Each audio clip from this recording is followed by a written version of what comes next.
foxholes, having decided that their chances are better below ground level, although this is not common practice. Entonces vos te jalás un poquito a tu izquierda, que por ahí estamos. The mortar crew cleans and checks their weapon. Recently supplied ammunition is unpacked and placed ready to be primed and used in the coming battle.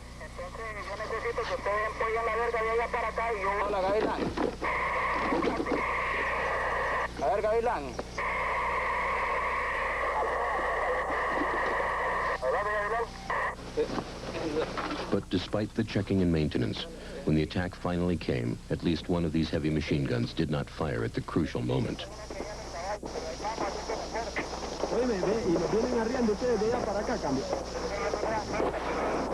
The Sandinista attack came in the early morning.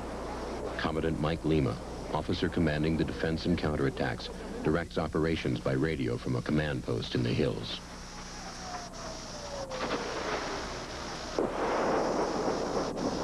Firing from high ground, the heavy machine guns are used in support of the guerrillas fighting a running battle in the thick jungle undergrowth on the banks of the Bocay River.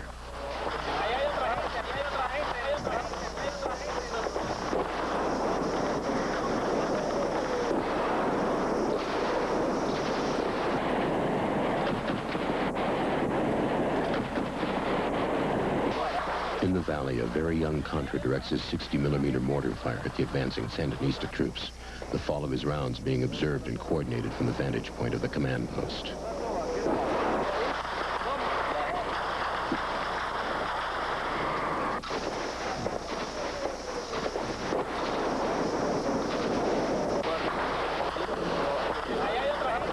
Soon, the dreaded Soviet Hind helicopter gunships arrive. The Contras take cover as the deadly multi-barreled machine guns spit death at them. The helicopters flying between the hills are at the same altitude as the 12.7 machine gun position on the hill and are engaged briefly, but with little effect.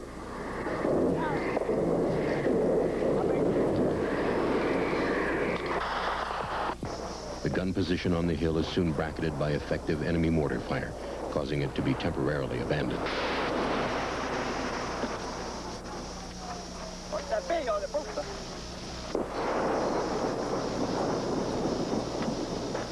The following morning, Commandant Mike Lima explains the situation. At the moment, the battle is being fought along two flanks. The eastern flank is the Bocay River, and the western flank is the Coco River. Our troops are at the moment holding the Sandinista advance between these two rivers. Do you think you can maintain this position? Yes, we'll be able to hold it. What about ammunition? Have you sufficient? Well, at the moment, things are fairly slow, so I don't believe we have a problem. If we take it easy, we still have plenty for the offensive. At the moment, we believe we have 1 to 3 companies of Sandinistas, 400 or so men opposing us. And how many men do you have?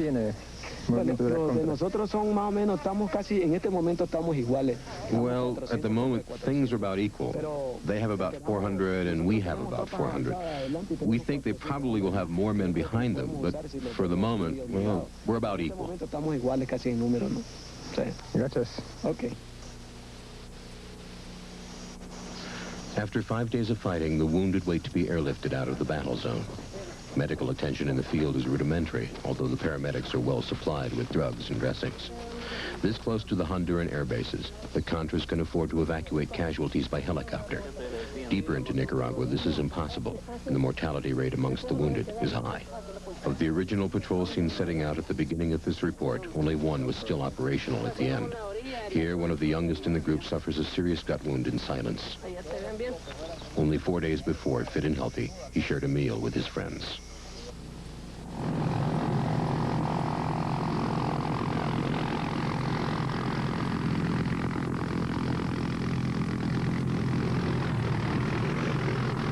At last, the medical evacuation helicopter arrives through the early morning mist. A Hughes 500, it is uncertain who it belongs to. but it is flown by an ex-Nicaraguan Air Force pilot who has been shot down on 2 previous occasions.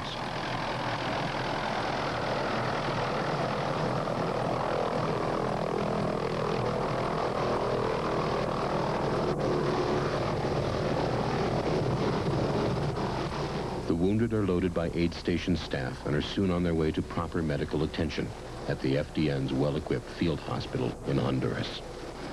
The battle is over.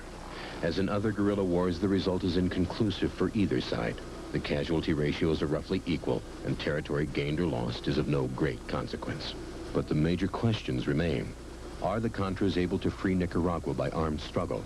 And can the Nicaraguan resistance present a united political front and produce military successes that will engender the continued support of the United States?